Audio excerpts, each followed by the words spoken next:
Hi guys, welcome to my YouTube channel. ಎಲ್ಲರೂ ಹೇಗಿದ್ದೀರಾ? ಚೆನ್ನಾಗಿದ್ದೀನಿ ಅಂತ ತಿಳ್ಕೊತೀನಿ. ನಾನು ಸಹ ಚೆನ್ನಾಗಿದ್ದೀನಿ ಅಂತ ಹೇಳ್ತಾ ಈ ವಿಡಿಯೋನ ಸ್ಟಾರ್ಟ್ ಮಾಡ್ತೀನಿ.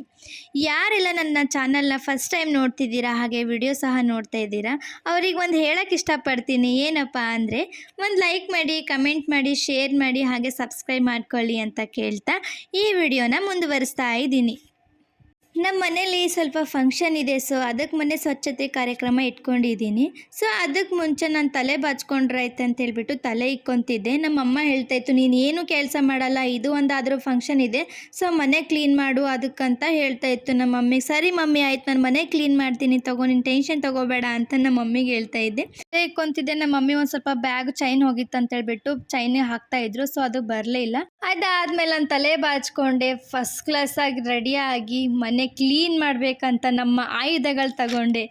ಏನಪ್ಪ ಆಯುಧ? ಮನೆ ಕ್ಲೀನ್ ಮಾಡೋಕ್ಕೆ ಇನ್ನೇನು ಕಸ ಬರ್ಗೆ ಇದ್ದರೆ ಸಾಕು, ಇನ್ನೊಂದು ತೆಂಗಿನ ಬರ್ಗೆ ಇದ್ದರೆ ಸಾಕು, ಅಷ್ಟೇ. ನಾನು ಒಬ್ಬಳೇ ಕ್ಲೀನ್ ಮಾಡ್ತಾಯಿದ್ದೀನಿ ಮನೆ. ನಮ್ಮ ಅಕ್ಕ ಇದ್ದರೂ ಸಪೋರ್ಟ್ ಮಾಡು ಅಂದರೆ ಮಾಡ್ತಾಯಿಲ್ಲ.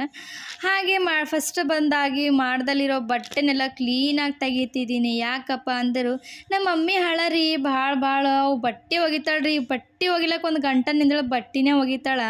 ಅವು ಒಗ್ದಿವು ಮಡ್ಚಿಡೋಕ್ಕಾಗಲ್ಲ ನಮ್ಮ ಮಮ್ಮಿ ಕೈಯಿಂದ. ಹಾಗೆ ಎಲ್ಲ ಬಟ್ಟೆ ತೆಗೆದು ಅಲ್ಲಿ ಒಂಚೂರು ಕಸ ಹುಡ್ಕೊಂಡ, ಹಾಗೆ ಅಲ್ಲಿ ಜಾಡು ಹೊಡೆದ. ಯಾಕಪ್ಪ ಅಂದರು, ನಮ್ಮ ಮನೆ ಇರೋದೇ ಸಣ್ಣ ಜಾಗ ಅದ, ಅದ್ರಾಗ ಬೇರೆ ಟಿಜರಿ ನಡ್ಬಾರ್ಕದ. ಅದಕ್ಕೆ ಅದ್ರ ಮ್ಯಾಲಿನೆಲ್ಲ ತೆಗೆದು ಟಿಜರಿ ಸರ್ಸರಾಯ್ತು ಅಂತ ಹೇಳಿಬಿಟ್ಟು ಅಲ್ಲಿದೆಲ್ಲ ಸ್ವಚ್ಛ ಮಾಡ್ಕೊಂಡು, ಅವೆಲ್ಲ ನಮ್ಮ ಅಣ್ಣನ ಫೋಟೋ ಅದು ಇದು ಎಲ್ಲ ತೆಗೆದು ಸ್ವಚ್ಛ ಮಾಡ್ಕೊಂಡ. ನಮ್ಮ ಮನೆಗೆ ಎಲ್ಲರೂ ಬರ್ತಾರೆ, ಮೊಕ್ಕಲಕ್ಕೆ ಜಾಗ ಇಲ್ಲ ಅಂತ ಹೇಳ್ಬಿಟ್ಟು ಟಿಜರಿ ಈ ಕಡೆಯಿಂದ ಒಂದು ಕಡೆ ಮೂಲೆಗೆ ಸೇರಿಸಿದ್ರೆ ಆಯ್ತು ಅಂತ ಹೇಳ್ಬಿಟ್ಟು ತಳ್ತಾ ಇದ್ವಿ. ಆಗ ಮೇಲ್ಗಡೆ ಇರೋದೆಲ್ಲ ನಮ್ಮ ತಲೆ ಮೇಲೆ.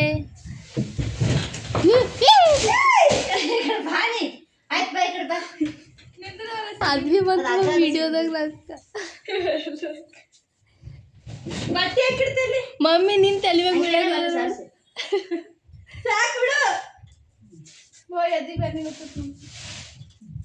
ಅದೇನೋ ಸೈಡ್ಗೆ ಇಟ್ಬಿಟ್ವಿ. ನಾನು ಮೊದಲೇ ನನ್ನ ವೀಕ್ನೆಸ್ಸು, ನನ್ನ ಕೈ ಮೈ ಕಾಲು ಎಲ್ಲ ನೋವು ಬರ್ತಾಯಿತ್ತು. ಆದರೂ ಕೆಲಸ ಮಾಡಲೇಬೇಕಲ್ಲ, ಯಾಕಂದ್ರೆ ಜವಾಬ್ದಾರಿ ತಗೊಂಡಿದ್ದೀನಿ. ಹಾಗೆ ಮೇಲ್ಗಡೆ ಇರೋದೆಲ್ಲ ಕ್ಲೀನ್ ಮಾಡ್ತಾಯಿದ್ದೆ. ನಂದು ಟ್ರೈಪಾಟ್ ನೋಡಿ ಈ ಥರ ಮೂಲೆಯಲ್ಲಿ ಬಿದ್ದಿದೆ. ನನ್ನ ಹತ್ರ 2 ಟ್ರೈಪಾಟ್ ಇದೆ, ಅವು ಎರಡೂ ಮುರಿದೋಗಿದೆ. ಸೊ ಅದು ಕ್ಲೀನ್ ಮಾಡಿಕೊಂಡೆ. ಹಾಗೆ ಮೇಲ್ಗಡೆ ಇರೋ ಬಾಟಿನೆಲ್ಲ ಕ್ಲೀನ್ ಮಾಡಿದೆ. ಮೇಲ್ಗಡೆ ಭಾಳ ದೂಸಾಗಿತ್ತು. ಮೊನ್ನೆನೇ ಸ್ವಚ್ಛ ಮಾಡಿದ್ದೀವಿ ದಸರಿಗೂ, ಆದರೂ ಭಾಳ ಹೊಲಸಾಗ್ಯದ ಮನೆ ಎಂಬುದು. ಕೇಳೋಕ್ಕಾಗಲ್ಲ, ನೋಡೋಕ್ಕೂ ಆಗಲ್ಲ, ಆ ಥರ ಆಗಿತ್ತು. ಹಾಗೆ ಫೋಟೋ ಎಲ್ಲ ಹೊಲಸಾಗಿವು, ಧೂಳಾಗಿವು ಅಂತ ಹೇಳ್ಬಿಟ್ಟು ಫೋಟೋ ತೆಗೆದು ಒರೆಸ್ದೆ, ಕ್ಲೀನ್ ಮಾಡಿದೆ. ನಂದು ನಮ್ಮ ಅಣ್ಣಂದು. ನಮ್ಮ ಮನ್ಯಾಗ ಭಾಳ ಫೋಟೋ ಅವ, ಬಟ್ ಜಾಗ ಇಲ್ಲ ಹಾಕೋಕ್ಕೂ. ಹಾಗೆ ಸ್ವಚ್ಛ ಮಾಡಿ ಹಾಗೆ ಫೋಟೋ ಸಿಗಿಸ್ದೆ.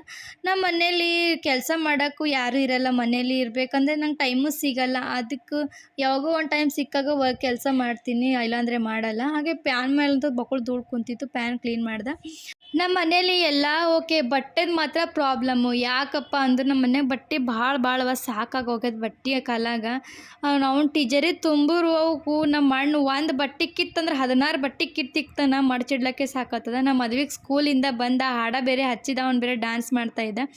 ಆಗಲೇ ಅರ್ಧ ಬಟ್ಟೆ ಅವ್ನದು ಇದ್ರ ನೋಡ್ಕೋತೆ ಮಡ್ಚಿಟ್ಟ. ಟೈಮ್ ಹೋಗಿದ್ದೆ ಗೊತ್ತಾಗಲಿಲ್ಲ. ನಮ್ಮ ಮದ್ವೆಗೂ ಡ್ಯಾನ್ಸ್ ಮಾಡ್ತಿದ್ದ. ಹಾಗೆ ನಮ್ಮ ಪಕ್ಕದ ಮನೆ ಹುಡುಗಿ ಒಂದು ಚಿಕ್ಕದು ಇತ್ತು, ಅವಳು ಸ್ಕೂಲ್ಗೆ ಹೋಗಿ ಬಂದು ಡ್ಯಾನ್ಸ್ ಮಾಡ್ತಾಯಿದ್ಲು. ಹಾಗೆ ಅವ್ರಿಗೆ ನೋಡ್ತಾ ನನಗೂ ಡ್ಯಾನ್ಸ್ ಮಾಡೋ ಮೂಡ್ ಬಂತು. ಸೊ ಹಾಗೆ ಬಟ್ಟೆ ಮಡ್ಚಿಡ್ಕೋತು, ಡ್ಯಾನ್ಸ್ ಮಾಡ್ಕೋತು, ಹಾಡು ಹಾಡ್ಕೊಂಡು ಕೆಲಸ ಮಾಡ್ತಾಯಿದ್ದೆ. ಅದಾದಮೇಲೆ ನಮ್ಮ ಮನೇಲಿ ಬಟ್ಟೆ ಮಡ್ಚಕ್ಕಂತೂ ಸಾಕಾಗುತ್ತೆ. ನಮ್ಮ ಮನೇಲಿ ಬೇರೆ ಸ್ವಲ್ಪ ಜಾಗ ಇದೆ. ನಾ ಎಲ್ಲ ಬಟ್ಟೆ ಮಡ್ಚಿಟ್ಟೆ. ನಂದು ನಮ್ಮ ಅಮ್ಮನ ಮಾತ್ರ ಉಳಿದಿತ್ತು. ನಮ್ಮ ಅಮ್ಮನ ಬಟ್ಟೆ ಮಡ್ಚಿಡಬೇಕು ಅಂತ ನೋಡ್ತಿದ್ದೆ. ನಮ್ಮ ಅಣ್ಣನ ಬಟ್ಟೆ ಎಷ್ಟು ಕ್ಲೀನಾಗಿ ಮಡ್ಚಿಟ್ರು ಸಹ ಅವನು ಒಂದು ತಗೋಷ್ಟಕ್ಕೆ ಎಲ್ಲ ಬೀಳಿಸ್ಬಿಡ್ತಾನೆ. ಬೀಳಿಸ್ತಾನ, ಮ್ಯಾಲೆ ಎತ್ತಿಡಕ್ಕಂತೂ ಅವನ ಕೈಲಂತೂ ಆಗೋದೇ ಇಲ್ಲ. ಅದಾದಮೇಲೆ ಟಿಜರಿ ಎಲ್ಲ ಬಟ್ಟೆ ಎಲ್ಲ ಮಡ್ಚಿಟ್ಟು ಮೇಲ್ಗಡೆ ಇರೋದು ಮೇಲ್ಗಡೆ ಇಡಬೇಕಲ್ಲ ಅಂತ ಹೇಳ್ಬಿಟ್ಟು ಎಲ್ಲ ತೊಗೊಂಡು ಮೇಲ್ಗಡೆ ಇಟ್ಟೆ. ಟಿಜರ ಇಟ್ಟಿರೋ ಜಾಗದಲ್ಲಿ ಅಣ್ಣನ ಫೋಟೋ ಇತ್ತು, ಎಲ್ಲ ಹಾಕಬೇಕು ಅಂತ ಹೇಳ್ಬಿಟ್ಟು ಯೋಚನೆ ಮಾಡ್ತಿದ್ದೆ. ಹಾಗೆ ಇಲ್ಲೊಂದಿತ್ತು, ಅಲ್ಲಿ ಮಳಿತು, ಅಲ್ಲಿ ಹಾಕಿಬಿಟ್ಟೆ. ನಮ್ಮ ಮದ್ವೆಗೆ ಬಂದು ಇಷ್ಟು ಚಾವು ಮಾಡ್ಲತ್ತೀನಿ, ನಂಗಂತೂ ಸಾಕು ಮಾಡಿಟ್ಟು ನಾವು ಕಾಲಾಗ ಸಾಕಾಗೋಗಿತ್ತು. ಈ ಕಡೆ ಕೆಲಸ ಮಾಡ್ಲಕ್ಕೂ ಬಿಡಲ್ಲಾಗೇನು, ಈ ಕಡೆ ಜಗಳ ಮಾಡ್ಲತ್ತೀನಿ ನನ್ನ ಜೊತೆ, ಹೊಡೆದು ಚುಂಟೋದು ಗುದ್ದೋದು ಮಾಡತ್ತೀನು. ಅವನಿಗೆ ಸಮಜಾಯಿಸಿ ಮತ್ತೆ ಕೆಲಸ ಚಾಲೂ ಮಾಡಿದೆ. ಅಡುಗೆ ಮನೆಗೆ ಹೋದೆ. ಅಡುಗೆ ಮನೆ ಆಲ್ಮೋಸ್ಟ್ ಎಲ್ಲ ಆಗಿತ್ತು, ನಮ್ಮ ಅಕ್ಕ ಮಾಡಿದ್ಲು. ಕಟ್ಟಿ ಒರೆಸೋದು ಮತ್ತು ಬಾಂಡೆ ಸ್ಟ್ಯಾಂಡ್ ಇಷ್ಟು ಕ್ಲೀನ್ ಮಾಡೋದು ಕೆಲಸ ಇತ್ತು. ನಮ್ಮ ಅಕ್ಕ ಆಲ್ಮೋಸ್ಟ್ ಎಲ್ಲ ಮಾಡಿದ್ಲು. ಅದಕ್ಕೆ ಗ್ಯಾಸ್ ಕಟ್ಟಿ ಒರೆಸಾಯ್ತು ಅಂತ ಹೇಳಿಬಿಟ್ಟು ಎಲ್ಲ ಮೇಲ್ಗಡೆ ಇರೋ ತೆಗೆದು ಗ್ಯಾಸ್ ಕಟ್ಟಿ ಕ್ಲೀನ್ ಮಾಡೋಕೆ ನಿಂತ್ಕೊಂಡು ಕ್ಲೀನ್ ಮಾಡೋದೇನೋ ಆಯಿತು, ಕಸ ಹೊಡಿಬೇಕಂತ ಹೇಳ್ಬಿಟ್ಟು ಕಸ ಒಡ್ಗ್ಲತ್ತಿದೆ. ನಮ್ಮ ಮಾಯಿ ಬಂದಳು, ಏನು ನಡ್ದದ ಮಗ, ಕೆಲಸ ನಡ್ದದ ಏನು ಅಂದಿಲ್ಲ ಕೆಲಸ ಮಾಡ್ತಿದ್ದೆ ಅಲ್ಲಿ ಅವ್ವ ಅಂತ ನಗ್ತಾ ಇದ್ಲು. ಏನು ಮಾಡ್ಬೇಕವ್ವ, ಮಾಡಬೇಕಲ್ಲ, ಮಾಡಲಿ ಅಂದ್ರೆ ನಿಮ್ಮ ಮಗಳು ಬೀಳ್ತಾಳೆ ಏನಂತ ನಾ ಅಲ್ಲತ್ತಿದ್ದೆ. ನಮ್ಮ ಮಾಯಿ ನಗ್ಲತ್ತಿಳು, ಮಾಡಿ ಇವತ್ತು ಮನೆಗಿದ್ದಿ ಅಂತಂದ್ಲು. ಎಲ್ಲ ಕಸ ಹೊಡಿಗೆ ಸಾಕಾಯಿತು, ಸ್ವಲ್ಪ ಕೂತ್ಕೊಂಡಿದ್ದೆ. ಅದಾದಮೇಲೆ ಮನೆ ಒರೆಸ್ಬೇಕು ಅಂತ ಕೂತ್ಕೊಂಡಿದ್ದೆ. ನಮ್ಮ ತಂಗಿಯಮ್ಮ ಗೊಂಬೆ ನೋಡಿದ್ವಿ, ಇದಕ್ಕೆ ನಮ್ಮ ತಂಗಿಯಮ್ಮ ಅಂತ ರೇಗಿಸ್ತಾ ಇದ್ವಿ. ನಮ್ಮ ತಂಗಿಯಮ್ಮ ಇದೇ ಥರ ಇದ್ದಾಳೆ ಅಂತ ಕಾಮಿಡಿ ಮಾಡ್ಕೋತ ಕೂತಿದ್ವಿ ನಾನು ನಮ್ಮ ಅಕ್ಕ. ನಮ್ಮ ಮಮ್ಮಿನೂ ಸ್ವಲ್ಪ ಕುಂತು ಚಾಗಿ ಕುಡಿ ರೆಸ್ಟ್ ಮಾಡು ಅಂತ ಇದ್ದಿದ್ರು. ನಾನು ಚಾನ್ ಕುಡಿಯಲ್ಲ ಮಮ್ಮಿ ಅಂತ ಅಂದ್ಕೊಂಡು ಮಾತಾಡ್ಕೊಂಡು ನಾನು ಕುಂತಿದ್ವಿ. ಹೇಗೆ ತೊಗೊಂಡಿದ್ದು ಸಾಕು ಅಂತ ಹೇಳ್ಬಿಟ್ಟು ಮನೆ ಒರ್ಸಕ್ಕೆ ರೆಡಿ ಆದೆ. ಮನೆ ಅಂತೂ ನಾನು ದಿನಾ ಒರೆಸಿದ್ರು ಅದೇ ಹಣೆ ಬರೋ. ಯಾಕಪ್ಪ ಅಂದ್ರೆ ಹಿಂಗೆ ಹೋಗ್ತಾರ ಮನೆ ಕಾಲು ತೊಗೊಂಬಲ್ಲ ಏನಿಲ್ಲ, ಹಾಗೆ ಒಳಗೆ ಬರ್ತಾರ, ಆಯ್ತು ಮತ್ತು ಹೊಲ್ಸತ್ತದ. ಇದೇ 2 ಮನೆ ಅವ, ಅದು ಒಂದು ಮನೆ ಸ್ವಚ್ಛ ಇಟ್ಕೊಳಕ್ಕಾಗಲ್ಲ ನಮ್ಮ ಕೈಯಿಂದ. ಎಲ್ಲ ಸ್ವಚ್ಛ ಮಾಡ್ದೆ, ಎಷ್ಟು ಕ್ಲೀನಾಗಿ ಕಾಣಿಸ್ತಾ ಇದೆ ನೋಡಿ ಮನೆ. ಮುಂಚೆ ಇರೋದಕ್ಕೂ ವ್ಯತ್ಯಾಸ ಭಾಳ ಅದ, ಯಾಕಂದ್ರೆ ಭಾಳ ಸ್ವಚ್ಛ ಮಾಡೀನಿ. ಸ್ವಚ್ಛ ಮಾಡೋಕ್ಕೆ ಎಷ್ಟು ಗಂಟೆ ಆಗಿದೆ ಅಂತಂದರೆ ನೀವು ಕೇಳಿದ್ರೆ ಅಬ್ಬಬ್ಬ ಅಂತೀರ. ಮನೆಯೆಲ್ಲ ಕ್ಲೀನ್ ಮಾಡೋಕ್ಕೆ 3:30 ಆಗ್ತಾಯಿತ್ತು. 3:30 ಆಗ್ತಾಯಿದೆ. ಇವಾಗ ಸ್ನಾನ ಮಾಡ್ಕೊಬೇಕು ಅಂತ ಹೋಗ್ತಾ ಇದ್ದೀನಿ. ನಮ್ಮ ಅಕ್ಕ ರೆಡಿ ಆದ್ಲು ಮಾರ್ಕೆಟ್ಗೆ ಹೋಗ್ಬೇಕು ಅಂತ. ನಾನಿನ್ನೂ ಮೈನೇ ತಗೊಂಡಿಲ್ಲ, ಇವಾಗ ತಗೊಬೇಕು ನೋಡಿ. ಎಲ್ಲ ಸ್ವಚ್ಛ ಮಾಡವಳೆ ನೋಡಿ. ಸ್ನಾನ ಮಾಡಿಲ್ಲ, ತೊಗೊಂಡು ಹಾಕಿ ಇವಾಗ ಸ್ನಾನ ಮಾಡ್ಕೊಂಡ ಮೈ ತಗೊಂಡು ನೋಡ್ರಿ. ಇವಾಗ ಯಾಕೆ ಕಾಣತ್ತೀನಿ, ಇವಾಗ ನಮ್ಮ ಅಕ್ಕ ಮನೆಗೆ ಹೋಗ್ತಾ ಇದ್ದೀನಿ. ನಮ್ಮ ಮನೆಗೆ ಊಟಕೊಂಡು ರೆಡಿ ಅದ, ಮಾರ್ಕೆಟ್ಗೆ ಹೋಗ್ಬೇಕಿನ್ನ. ಈ ಥರ ಯಾಕಂದ್ರೆ ನಿಮ್ದು ಭಾಳ ದಿನ ಆಯಿತು ಟ್ರೆಡಿಷ್ನಲ್ ಹಾಕಿ, ಅದಕ್ಕೆ ಇವತ್ತು ಹಾಕ್ಕೊಂಡಿದ್ದೀನಿ. ಹೇಗೆ ಕಾಣಿಸ್ತಾ ಇದೆ ನೋಡ್ರಿ. ಊಟ ಮಾಡೋಕ್ಕೆ 4 ಗಂಟೆ ಆಯಿತು. ಸೊ ನಮ್ಮ ಮಮ್ಮಿ ಚಪಾತಿ ಮಾಡಿಳು, 3 ಥರ ಪಲ್ಯ ಮಾಡಿಳು. ಫಸ್ಟ್ ಕ್ಲಾಸ್ ಊಟ ಮಾಡಿ ರೆಡಿಯಾಗಿ ಮಾರ್ಕೆಟ್ಗೆ ಹೋಗ್ಬೇಕಂತ ರೆಡಿಯಾಗಿ ಹೊರಗೆ ಬಂದ್ವಿ. ಯಾರ್ಯಾರು ಹೊಲತ್ತೀವಪ್ಪ ಮಾರ್ಕೆಟಿಗೆ, ಏನು ಶಾಪಿಂಗ್ ಮಾಡ್ಲತ್ತೀವಿ ಅಂತ ತೋರಿಸ್ತೀವಿ. ಯಾರಪ್ಪ ಮಾರ್ಕೆಟ್ಗೆ ಅಂದ್ರೆ ನಾನು, ನಮ್ಮ ಮದ್ವಿಕಾ, ನಮ್ಮ ಅಕ್ಕ, ನಮ್ಮ ಮಮ್ಮಿ. ಇವಾಗ ಮಾರ್ಕೆಟ್ಗೆ ಹೋಗ್ಬೇಕು ಅಂತ ಇದ್ದೀವಿ. ಇವೆಲ್ಲೇ ಪೂರ